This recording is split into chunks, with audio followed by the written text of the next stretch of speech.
कि मेरे पास आत्महत्या करने के अलावा और क्या बचा हुआ है। अब मेरे पास तो कोई रास्ता नहीं बचा हुआ।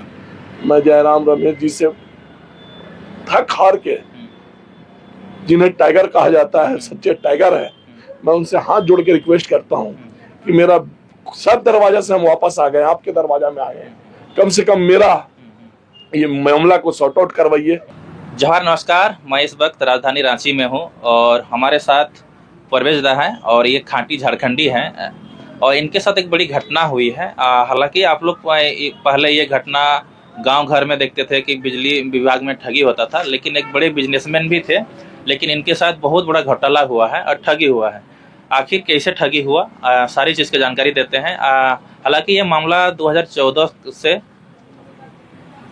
से ये मामला चल रहा है और 2025 चल रहा है, लेकिन अभी तक इनका मामला सॉल्व नहीं हुआ है। आखिर कहाँ क्या गड़बड़ी हुआ, आइए जानते हैं।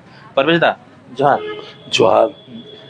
2014 में मैं एक बर्फ फैक्ट्री खोलने के लिए लाइन नहीं सुनिए दादा, पहले ये बताइए, आपने बहुत सारे मंत्री विधायक सबके पास आपने गया, लेकिन अब तक आज से काम नहीं हुआ। अभी आप चाहते हैं कि जयराम महतो के पास आपने गुहार लगा रहे हैं, आखिर क्यों? हम लोग एक ही चीज जानते हैं कि अगर झारखंड का टाइगर कोई है तो जयराम महतो है। सबका मसला में वो आ रहे हैं तो हम गरीब का भी वो मदद करेंगे। ये चीज मुझे पूरा भरोसा है कि जब सबका वो मदद करे तो मेरा भी जरूर करेंगे, क्योंकि सब दरवाजा खटखटा के देख चुके हैं, कोई मेरा मदद नहीं किया। बस प्रलोभन मिलता है, काम नहीं होता। लोग कहते हैं कि आप इंडस्ट्री लगाइए, अपना रोजगार कीजिए। मोदी जी अपना फैक्ट्री कीजिए, अपना रोजगार कीजिए, स्वरोजगार कीजिए। इसका पहले आप 2014 को मैं एक बर्फ फैक्ट्री लगाने के लिए लाइन का कनेक्शन लिया, ठीक है ना। तो जब लाइन का कनेक्शन आप किसी फैक्ट्री को लगाने के लिए लेते हैं तो उसमें 3 फेज का कनेक्शन की जरूरत होता है, आवश्यकता होता है।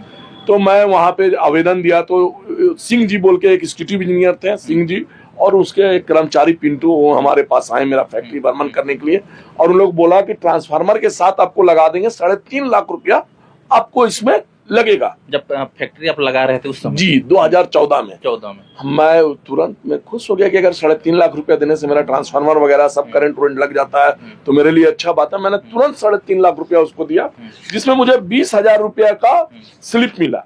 उससे मुझे कोई आपत्ति नहीं है कि चलो जो भी था अपना काम हो गया। उन लोग बोला कि हम ट्रांसफार्मर लगा दे रहे हैं, ये कर दे रहे हैं, वो कर दे रहे हैं, लेकिन मेरे साथ पहला ठगी यही हुआ। कितना का ठगी?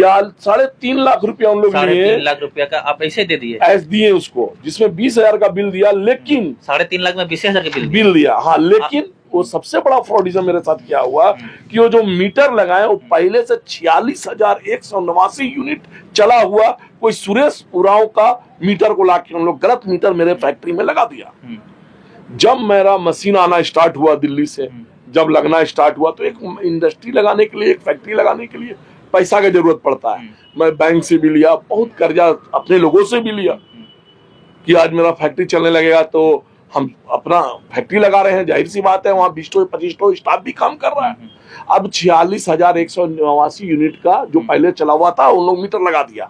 अब हमको तो इसकी जानकारी नहीं है, मैं एक झारखंडी आदमी, मुझे क्या मालूम कि इसमें खेला क्या है। जब हम मीटर मतलब अभी फैक्ट्री चालू ही नहीं हुआ, टेस्टिंग पीरियड में कभी 50,000, कभी 1 लाख, कभी कुछ का बिल आना स्टार्ट हो जाए और जब आए तब इन लोग काट दे। हम ये बात बोले कि जब हमने अभी तक मेरा फैक्ट्री चालू ही नहीं हुआ तो किस बात का बिल आ रहा है और किस बात का मतलब हम पेमेंट करें।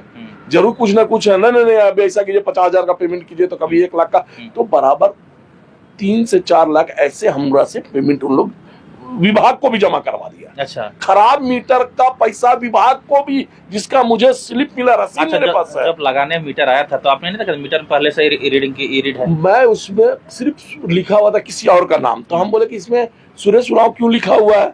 तो जो एग्जीक्यूटिव बोला, अरे वो तो हड़बड़ी में आपको 1 हफ्ता में देना, इसलिए दूसरा का नया मीटर है, कोई पुराना मीटर नहीं, हम इसको लगा दे रहे हैं, उससे कोई मतलब नहीं, लेकिन बिल आएगा तो आप ही का नाम से आएगा। लेकिन जब बिल मेरे ही नाम से आ रहा तो मैं सोचा कि सब कुछ सही है। लेकिन जब हम इसको तो जानबूझ के आपके साथ ठगी किया गया। उसके बाद जब मैं खराब मीटर का शिकायत जब आने लगा बार बार, तो मैं लिख के दिया 2014 में कि मेरा खराब मीटर है, इसकी जांच किया जाए। उन लोग आता कभी ये प्रलोभन कभी वो प्रलोभन देके चला जाता, क्योंकि इन लोग तो ऑलरेडी मेरे साथ ठगी कर चुके थे। अब मैं फैक्ट्री डर से चला नहीं रहा हूँ कि क्या हो जाएगा। अरे भाई अभी बिना चलाए हमको 3.5 लाख ऐसे देना पड़ा, 3.5 लाख का बिल दिया मैं, 7-8 लाख, अब हम पैसा कहाँ से लाएंगे? किसी से कर्जा लेके, किसी से कुछ करके दे रहे, फिर कहीं हम खराब मीटर हम चालू कर दें तो कहीं ऐसा नहीं कि 4 लाख और 5 लाख का बिल आ जाए। हम डर गए वहां पे।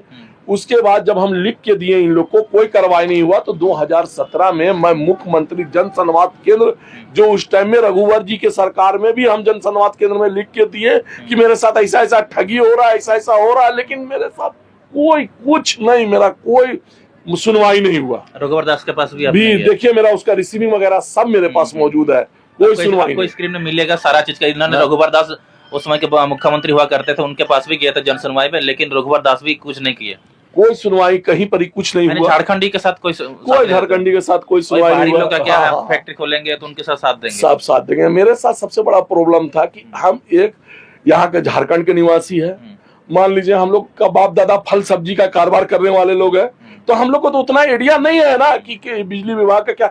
हमको लगा कि झारखंड नया नया बना है, हम लोग भी अपना फैक्ट्री करेंगे, हम लोग भी अपना इंडस्ट्री करेंगे, हम लोग भी आगे बढ़ेंगे, सपना देखते हैं, लेकिन उन लोग, लेकिन यहाँ पे मेरे साथ इतना बड़ा टॉर्चर हो गया। ये जब हर जगह दौड़ने लगे तो पुराना मीटर जो खराब मीटर था उसको उखाड़ के इन लोग ले गया और एक नया मीटर लाके लगा दिया 50 HP का। देखिए, और फिर 50 HP का लगाने के टाइम में हमको फिर इन लोग हमसे पैसा लिया और यहाँ 20 HP का 50 HP, और उस टाइम में हमसे बोला कि 2 पोल रजनीश जेई और SDO जितेंद्र सिंह, ये दोनों आए मेरे से 4 लाख रुपया, 4 लाख रुपया फिर दोबारा लिए कि छोड़िए सब मीटर को खत्म कीजिए, अभी इसको आप हम लोग कर दे रहे हैं, आपको हम लोग फिर से ट्रांसफार्मर दे दे रहे हैं, नया मीटर दे दे रहे हैं, पुराना जो भी मामला है उसको। हम बोले सर आप ऐसा बोल रहे पुराना मीटर छोड़िए, हम पुराना में बिल दे दिए हैं 3.5 से 4 लाख रुपया, इतना रुपया भर चुके हैं, सरकार को भी रेवेन्यू दे चुके हैं, और अभी तक मीटर में कोई सुधार नहीं हो रहा है। तो जब तक मीटर सुधार नहीं होगा, आपका नया मीटर लगा देने से क्या होगा, हम तो फिर भुगतभोगी वहीं के वहीं रहेंगे। लेकिन कोई सुनवाई नहीं, मैं दौड़ दौड़ के हर बार थक गया। देखिए इन लोग अपने से आके कभी सुधार कुछ करके जाता है, कभी कुछ सुधार, लेकिन आज तक मेरे बिल में किसी तरह का कोई सुधार नहीं हुआ। स्थिति ये आ गई है कि मेरा 90% जो मेरा इंडस्ट्री है उससे मैं कबाड़ हो गया, सांप बिच्छू उसमें दौड़ने लगा। आधा से ज्यादा फैक्ट्री को मैं काट के, उस फैक्ट्री को काट के और कबाड़ के रूप में बेच दिया, लेकिन मेरा कोई सुनवाई नहीं हुआ। अभी मेरे फैक्ट्री के सामने आप जाइएगा, इन लोग ठगी के रूप में जीता जाता मिसाल मिलेगा, लाके 2 पोल गाड़ दिया कि सामने यहाँ ट्रांसफार्मर लग जाएगा और ये हो जाएगा और वो हो जाएगा, लेकिन ना मेरा कोई मीटर बिल में सुधार हुआ, ना मेरा बिजली बिल में कोई तरह का सुधार हुआ, ना हम आज तक फैक्ट्री खोल चुके हैं। स्थिति मेरी ये आ गई कि मैं किसी से कर्जा लिया, बैंक से कर्जा लिया, बैंक से भी लिया, बैंक से भी कर्जा लिया, बैंक का मैं देनदार हूँ। अपना पड़ोसी रिश्तेदार जिससे भी कि किसी तरह से मैं फैक्ट्री चालू कर दूं, आज मेरा स्थिति ये हो गया बिजली विभाग के वजह से, आज मैं 8 साल इधर कंटिन्यू मैं कोई कारोबार नहीं कर सका, जिसका स्थिति ये हो गया कि मेरे ऊपर 6 केस भी हो गए। कैसे केस? चेक बाउंसिंग का। मान लीजिए आप हमको 2 लाख रुपया मित्रता दिए कि भाई ठीक है मेरा कल फैक्ट्री देखिए ना, लाइन का पैसा देनी है, आप लो, हमारा बर्फ जैसा निकलना स्टार्ट हो जाएगा तो हम आपको बढ़ा के पैसा दे देंगे। हम आपको चेक दे दिए, उसको चेक के पैसा लेके मैं फैक्ट्री में, सब लालच होता है ना, मेरे भी तो छोटे छोटे बच्चे हैं, हम भी तो चाह रहे थे कि कारोबार करके आगे बढ़े, लेकिन जब हम कुछ करना चाहे ये लोग वैसा का वैसा हमको ठगा। स्थिति आज ये हो गया कि मैं घर में रहने लायक नहीं हूँ, मैं कहाँ जाऊं, क्या करूं, हर दरवाजा ठकठका के मैं थक चुका हूं। आज तक मेरा बिजली का कोई बिल में कोई सुधार नहीं हुआ। मैं क्या चाहता हूं, जो मेरा फैक्ट्री बिक चुका, जो सड़ चुका, जो थोड़ा बहुत 50-100 सिल्ली का जो है, जो फल का व्यवसाय हम लोग करते हैं, जो कोल्ड स्टोर का थोड़ा सा मशीन बचा हुआ है, अगर मान लीजिए मुझे अभी भी बिल सुधार करके अगर नया कनेक्शन भी अगर वो लोग दे देते हैं तो जो है उससे तो कम से मैं अपना कर्जा अदा कर सकूंगा, कम से कम मैं अपने बच्चों का तो पालन पोषण कर सकूंगा। जिसका कर्जा लिया हूं मैं, केस मुकदमा, अगर नहीं सब कुछ सुधरेगा, इसी तरह से सब टूट के बिखरेगा, तो मेरे पास आत्महत्या करने के अलावा और क्या बचा हुआ है? अब मेरे पास तो कोई रास्ता नहीं बचा हुआ। मैं जयराम रमेश जी से थक हार के, जिन्हें टाइगर कहा जाता है, सच्चे टाइगर है, मैं उनसे हाथ जोड़ के रिक्वेस्ट करता हूं कि मेरा सब दरवाजा से हम वापस आ गए, आपके दरवाजा में आ गए, कम से कम मेरा ये मामला को सॉर्ट आउट करवाइए, हमको कनेक्शन, नया कनेक्शन दिलवा दीजिए बिल सुधरवा के, कि जो बचा हुआ है थोड़ा सा फैक्ट्री में उसको चला के मैं अपने बच्चों का लालन पालन कर सकूं। एक झारखंडी की आवाज एक झारखंडी ही सुन सकता और कोई नहीं सुनेगा। मैं आपसे हाथ जोड़ के रिक्वेस्ट करता हूं जयराम दा कि मेरी मदद कीजिए।